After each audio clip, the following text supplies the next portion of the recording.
This lifestyle will also be based on zero carbon, no fossil fuel. গত 10 November আন্তর্জাতিক জলবায়ু সম্মেলনে যোগ দিতে আজারবাইজানে যান মাননীয় প্রধান উপদেষ্টা ডক্টর মোহাম্মদ ইউনূস।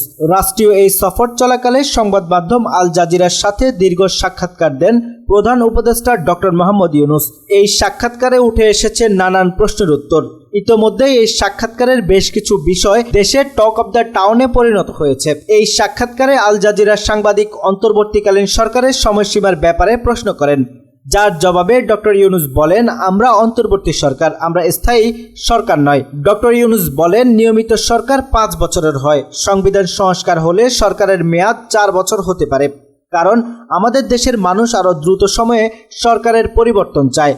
তাই নিশ্চিতভাবে বলা যায় অন্তর্বর্তীকালীন সরকারের মেয়াদ হবে 4 বছরেরও কম, এমনকি আরও কমও হতে পারে। এটি পুরোপুরি নির্ভর করছে মানুষের চাওয়া ও রাজনৈতিক দলগুলোর চাওয়া পাওয়ার উপর। এরপর সাংবাদিক বাংলাদেশ ভারতের মধ্যকার সম্পর্কের ব্যাপারে জিজ্ঞেস করেন। উত্তরে প্রধান উপদেষ্টা বলেন, আমাদের একসঙ্গে কাজ করতে হবে, এজন্য ভারতকেও এগিয়ে আসতে হবে। সাক্ষাৎকার শেষে শেখ হাসিনার ফোন আলাপের বিষয়ে প্রশ্ন করা হয় ডক্টর মোহাম্মদ ইউনূসকে। এ ব্যাপারে তিনি বলেন, শেখ হাসিনা বাংলাদেশকে অস্থিতিশীল করার চেষ্টা করছেন। এ বিষয়ে আমরা ভারতীয় কর্তৃপক্ষকে অবহিত করেছি। আমরা বলেছি, আপনারা তাকে থাকতে দিয়েছেন, সেটা ঠিক আছে, তবে এটি নিশ্চিত করুন যে তিনি আমাদের জন্য কোনো সমস্যা যাতে তৈরি না করে। শেখ হাসিনা নিজেকে এখনও প্রধানমন্ত্রী দাবি করার বিষয়ে ডক্টর মোহাম্মদ ইউনূস বলেন, এটি বাস্তবতা নয়। এমনকি তাকে আশ্রয় দেওয়া দেশ ভারতও বলছে যে তিনি সাবেক প্রধানমন্ত্রী।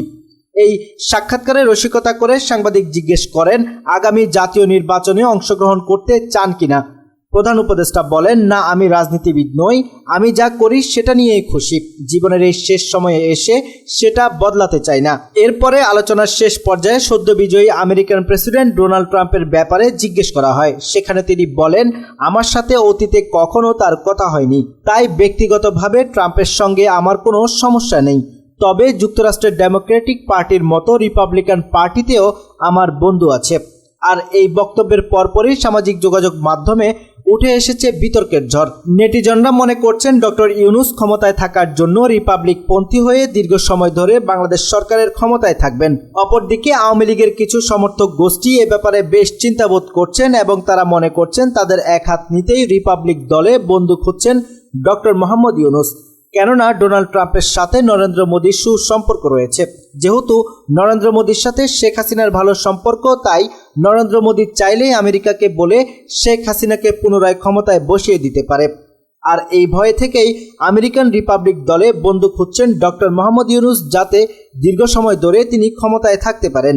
এখন সময়ই বলে দিবে ডক্টর ইউনূসের অন্তর্বর্তীকালীন সরকারের সাথে ভারত ও যুক্তরাষ্ট্রের কেমন সম্পর্ক বিদ্যমান থাকে।